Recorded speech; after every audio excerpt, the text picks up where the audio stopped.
प्रणाम भक्तजनों, भक्ति आलोक चैनल में आप सबका हार्दिक स्वागत है। जैसा कि हम सब जानते हैं कि भगवान श्री हरि अपने स्मरण करने वालों और उपासकों की हमेशा रक्षा करते हैं।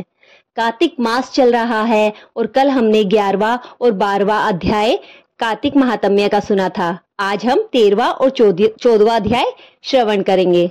चलिए भगवान श्री हरि के चरणों में आज का अध्याय शुरू करते हैं। जलंधर और भगवान विष्णु के बीच युद्ध शुरू हुआ। दोनों ओर से गदाओं, बाणों और शूलों से आदि विभीषण प्रहार हुए। दैत्यों ने तीक्ष्ण प्रहारों से व्याकुल देवता इधर उधर भागने लगे। तब देवताओं को इस प्रकार भयभीत हुआ देखकर गरुड़ पर चढ़े भगवान युद्ध में आगे बढ़े और उन्होंने अपना सारंग नामक धनुष उठाकर बड़े जोर से टंकार किया। त्रिलोकी शाब्दित हो गई। पल मात्र में भगवान ने हजारों दैत्यों के सिरों को काट गिराया। फिर तो विष्णु और जलंधर का महासंग्राम हुआ। बाणों से आकाश भर गया। लोग आश्चर्य हो गए। भगवान विष्णु ने बाणों के वेग से उस दैत्य की ध्वजा, छत्र और धनुष बाण काट डाले। इससे व्यथित हो उसने अपनी गदा उठाकर गरुड़ के मस्तक पर दे मारी। साथ ही क्रोध से उस दैत्य ने विष्णु जी की छाती में भी एक तीक्ष्ण बाण मारा। इसके उत्तर में विष्णु भगवान ने उसकी गदा काट दी और अपने शारंग धनुष पर बाण चढ़ाकर उसको बींधना आरंभ किया। इस पर जलंधर इन पर अपने पैने बाणों की वर्षा करने लगा। उनसे विष्णु भगवान को कई पैने बाण मारकर वैष्णव धनुष को काट दिया। धनुष कट जाने पर भगवान ने गदा ग्रहण कर ली और शीघ्र ही जलंधर को खींचकर मारी, परंतु वह अग्निवत अमोघ गदा की मार से भी वह दैत्य कुछ भी चलायमान न हुआ। उसने एक अग्निमुख त्रिशूल उठाकर भगवान विष्णु पर छोड़ दिया। विष्णु जी ने शिव के चरणों का स्मरण कर नंदन नाम का त्रिशूल से उसके त्रिशूल को छेद दिया। जलंधर ने छटपटाकर विष्णु जी की छाती पर एक जोर से मुष्टिका मारी। उसके उत्तर में भगवान विष्णु ने उसकी छाती पर एक मुट्ठी और मारी। कितनी ही देर तक भगवान उसके साथ युद्ध करते रहे। तब सर्वश्रेष्ठ मायावी भगवान उस दैत्यराज से मेघवाणी में बोले, हे रण दैत्य श्रेष्ठ, तू धन्य है जो तू इस महायुद्ध में इन बड़े बड़े आयुधों से भी भयभीत नहीं हुआ है। तेरे इस युद्ध से मैं प्रसन्न हुआ हूँ। तू जो चाहे वो वर मांग ले। मायावी विष्णु की ऐसी बातें सुनकर जलंधर ने कहा, हे भावुक, यदि आप मुझ पर प्रसन्न हैं तो यह वर दीजिए कि आप मेरी बहन और अपने सारे कुटुंबियों सहित मेरे घर पर निवास करें। नारद जी बोले। उसके ऐसे वचन सुनकर विष्णु जी को खेद हुआ, किंतु उसी क्षण देवेश ने तथास्तु कह दिया।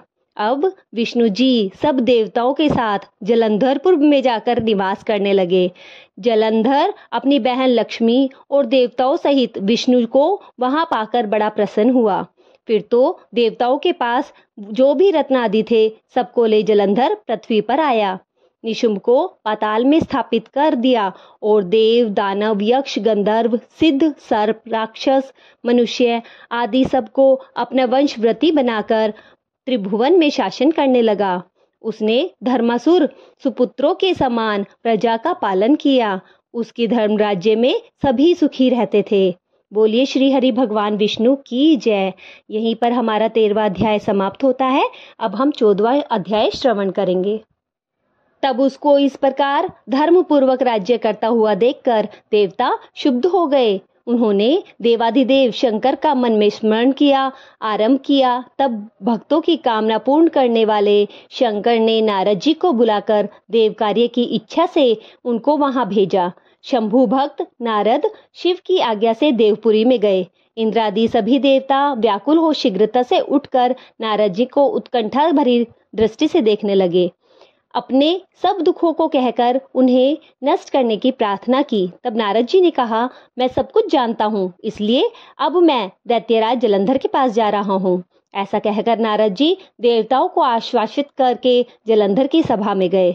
जलंधर ने नारद जी के चरणों की पूजा करके हंसते हुए कहा, हे भ्रमण, कहिए आप कहाँ से आ रहे हैं, यहाँ कैसे आए? मेरे योग्य जो भी सेवा हो उसकी आज्ञा दीजिए।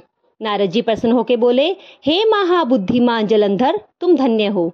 मैं स्वेच्छा से कैलाश पर्वत पर गया था, जहाँ 10,000 योजनों में कल्प वृक्ष का वन है। वहां मैंने सैकड़ों कामधेनुओं को विचरते हुए देखा तथा यह भी देखा कि वह चिंतामणि से प्रकाशित परम दिव्य अद्भुत और सब कुछ सुवर्णमय है।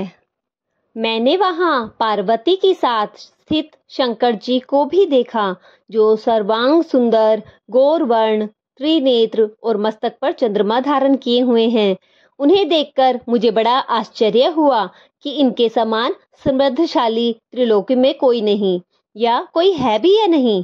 हे दैत्येंद्र, उसी समय मुझे तुम्हारी समृद्धि का स्मरण हो आया और उसे देखने की इच्छा से मैं तुम्हारे पास चला आया हूँ। यह सुनकर जलंधर को बड़ा हर्ष हुआ।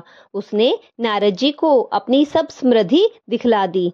उसे देख नारद ने जलंधर की बड़ी प्रशंसा की और कहा, निश्चय ही तुम त्रिलोकपति होने के लायक हो।